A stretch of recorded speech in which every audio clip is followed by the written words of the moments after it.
the Education Lens again. Godfrey Chaz is my name.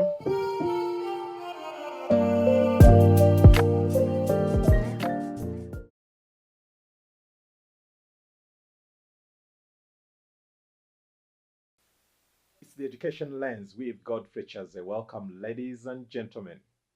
I want to thank you in a special way for having received us or welcomed us in your hood. Last time we put out a video, which was our very first video on UNAIB results, and many of you have watched it.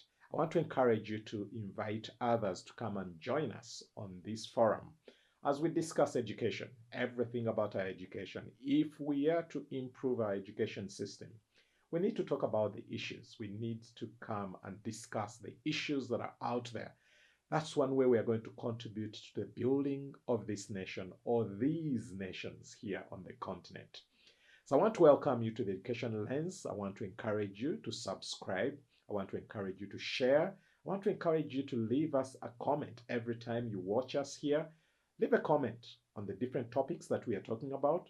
But actually, you can even suggest for us some of the topics you think we may need to bring up on this forum. So today I'm back, Godfrey Chaz, who many of you are now getting to call the teacher. I'm here to discuss something again on education. Last time we talked about UNAIB, Uganda National Examination Board, and the results that they put out. And many of you had various comments to make on that discussion which I made.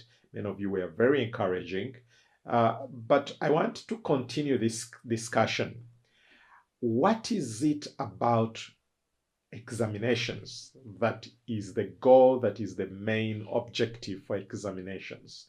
Examinations are all about assessment. Whenever we talk about exams or tests, we are talking about assessing the learners. But what is the main objective of assessment? What's the main objective of these examinations? What should be expected of UNAIB, of Uganda National Examination Board? What is it that they are supposed to achieve for us as a country?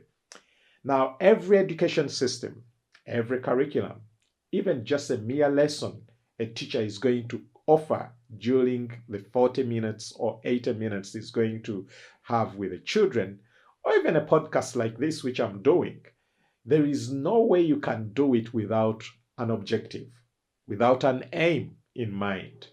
And that aim, or what we may call the purpose of whatever presentation you're going to do, that becomes the reason for assessment. That becomes the reason for examination. That's what you're going to be testing in the exam. Now, I want to bring to your attention, I know many teachers, even teachers, have not bothered so much to pay attention to these which are called our broad national aims of education. But they are there. They are documented in our Constitution of 1995. You'll find those broad aims of our education system. They are documented in the Education Act of 2008, which we are operating by. They are all out there. They are actually in the Kajubi Report, this book that I have here, the Kajubi Report of 1992. That government white paper, as sometimes it's referred to, on page 7, it actually documents what it calls the broad aims of education. There are about 6 aims for why Uganda has an education system. 6 aims why you pay taxes, and a portion of the taxes that you pay, that URA collects for us, goes towards running our education system. It's the reason government is involved in education. It's the reason we build schools. It's the reason we have policies that undergird our education system. These 6 aims. In other words, when Uganda gets involved in education, it is aiming at this. Now, if we have such aims, such broad aims for us as a nation, how mindful are we about these aims when we are writing curriculum, National Curriculum Development Center? How mindful are we about these aims when we are putting together textbooks? When we are teaching as teachers every day, when you're teaching all the subjects that you're teaching, when those subjects are being selected, are we mindful about the national aims for our education system? How about UNE?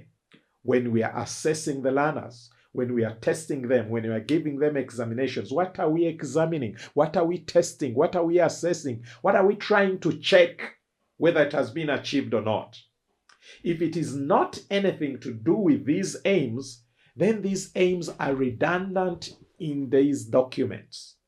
But for them not to remain redundant in the documents, we must consult them when we are designing the curriculum.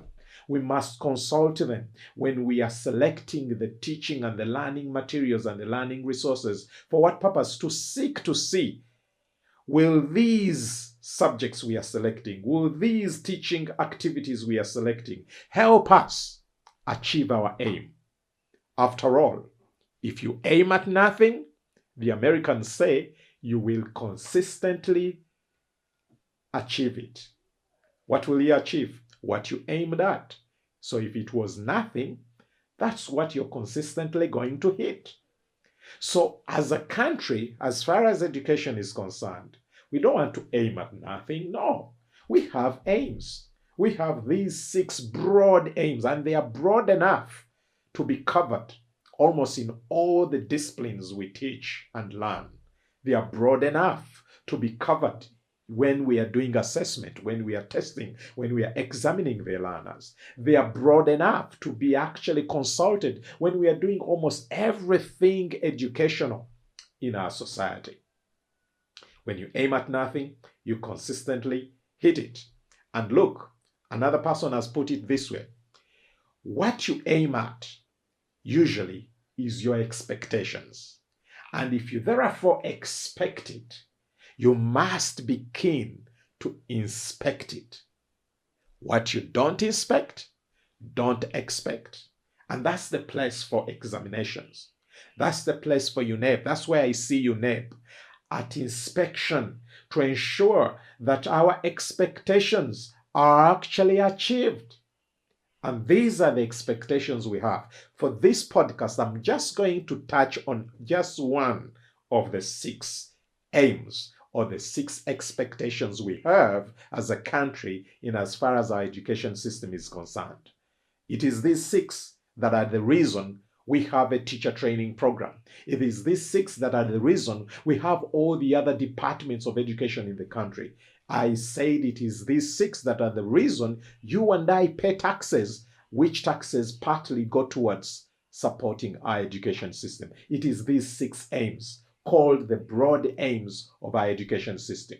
Number 1, which we are going to talk about today, is one of the reasons as to why we have an education system is to promote understanding and appreciation of the value of national unity.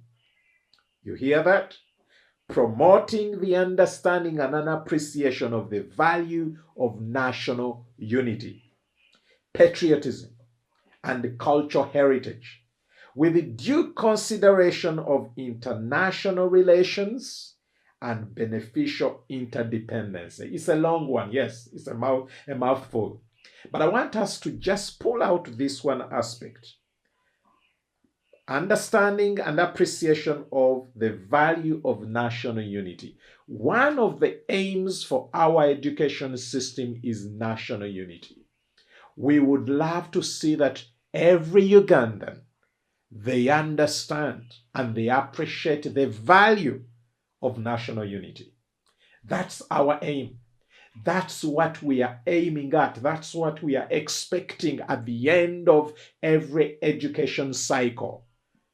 That's what we are supposed to inspect at the end of every education cycle. We are supposed to seek to find out how much have we achieved in as far as understanding and valuing the value of national unity. The learners that just graduated recently from universities and colleges, those who are completing Senior 6 and Senior 4 and P7, how much of their understanding and appreciation for national unity have they achieved? In other words, these aims have been in the Kajubi Report for the last 30-something years. How far have we achieved national unity as a country from the last 30-something years? Are we doing this as far as being united as a nation is concerned? Or we are this? Or we are this? You and I should ask these questions. And as a teacher who is going in the classroom every day to teach any subject, whether it's mathematics, science, social studies, history, geography, divinity, name it, all those disciplines that we are teaching in primary and secondary, and even at the university.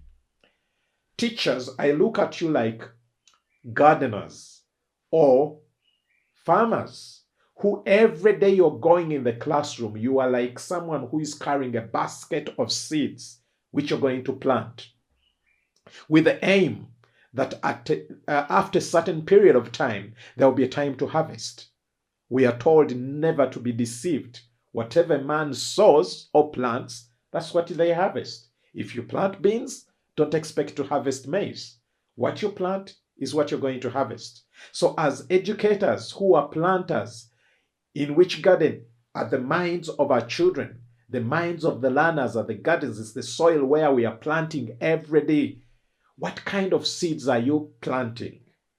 And the seeds you're planting must be directed towards the main objective of what you expect to achieve at the end of the day. And here we are told in these documents that govern our education system that one of the harvests we expect as a nation from our education system is the cultivation of national unity, a nation that is united. Uganda, we all know where we are. We are so many different tribes. We are such a diverse community, a diverse society. One of the things we'd love to see as a nation, one of the achievements, the successes that we want to celebrate as a country is to be united in our diversity. So when you're preparing whatever you're going to teach, whether it's history, geography, literature, name it, as you're teaching and selecting the teaching and the learning materials, these materials, you must select them carefully as seeds that are going to cultivate in the nation the sense of national unity and diversity. It's one of those broad aims that were envisaged by our forefathers. And it's a worthy aim for us to assess and to test.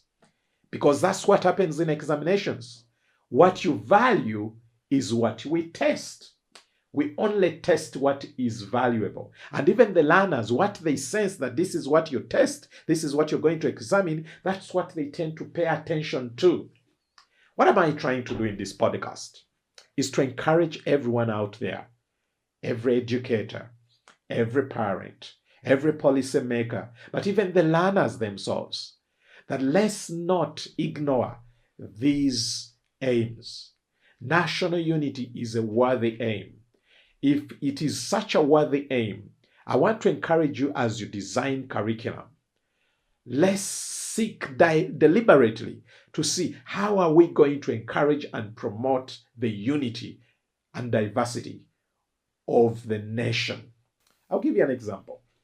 There are topics you and I, if you've gone through high school in this country, there are topics you and I know that you walk out of those classes, out of those lessons, whereby instead of feeling a sense of being united with your brother, with whom you were different, maybe in tribe or in religion, you found yourself actually angry and bitter at them. There are topics which are taught in this nation that after those topics, you come out of the class angry at certain tribes, angry at certain people groups. Yeah.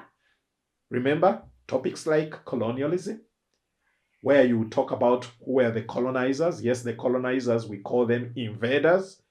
I mean, just sense the language. People who came from outside of this country, they invaded our country. But when they got here, there were some amongst us who were collaborators and others were resistors. So if you are in that classroom and you see your deskmate as having been a collaborator, or his parents or his forefathers, and yours were resistors and the two were fighting each other, how is that going to promote national unity? And I'm not saying such topics shouldn't be taught, but how you teach them matters a lot. Are you teaching those topics towards the aim we all have, or you don't care about the aim for which you want to teach them? It is sad that sometimes the aim most people have when they are teaching is just to pass exams, whichever way, but as long as someone has passed the exams. We should know that there must be an aim, and there is an aim as to why topics like colonialism are in our curriculum. Topics like slavery, slave trade are in our curriculum. Topics like people groups and their migrations. When we study about people groups and their migrations, we tend to look at what we call the cradleland, where different people groups came from. And look, if you know that some people came, is it from Eastern Congo forest, like we are told in that topic, and others came from Cameroon, and others came from Bahel Ghazal in southern Sudan. You all came from different places, and those places where you came from, they are called cradleland. Cradle meaning the source. That's where you originated. It becomes very complex at the end of the day for you to unite those people who you've already told they are so different in as far as their source or their origin is concerned. Again, I'm not saying we shouldn't teach these topics, but how you teach those topics matters a lot. How about this?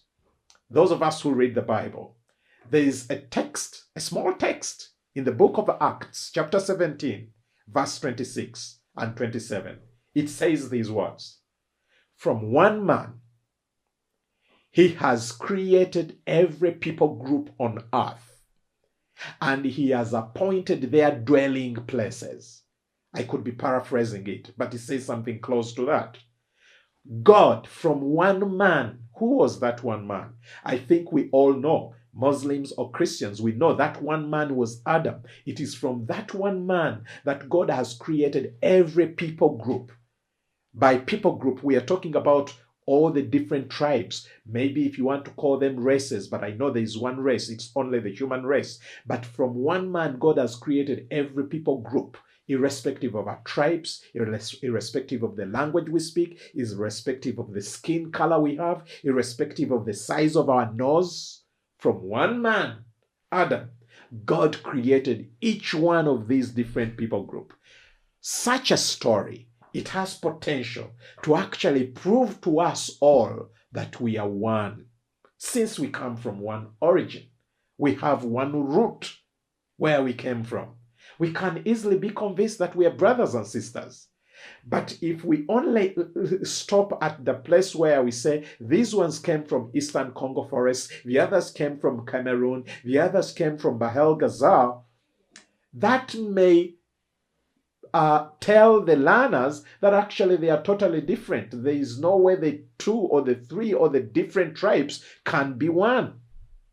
So what's my point here? If the aim is national unity, certain lessons can encourage and promote that unity, while others, depending again on the way they are taught, they may instead work against what we are trying to aim at. Let's not shoot ourselves in the foot. Let's harmonize our teaching and our learning. Let's harmonize our curriculum. Let's scrutinize to make sure, as we are trying to assess and evaluate some of these programs or the curriculum that is out there or the textbooks that are out there, as we are evaluating the content that is being churned out there to be given to our children, our learners, let's evaluate it to make sure that indeed it is working towards the same goal, the same aim that we've agreed upon together collectively as a nation or as a society. But if everybody is shooting in whichever direction they want, we shall find ourselves in a place where our aim is nothing. And like the Americans have put it, when we aim at nothing, we shall consistently hit it. Let's have the same target and aim at it. From all angles, let's aim at the same target. From the angle of curriculum writing, let's aim at national unity. From the angle of those who select the teaching and the learning materials, which activities are going to be done, what kind of content is going to be put together, let the aim be the same: national unity.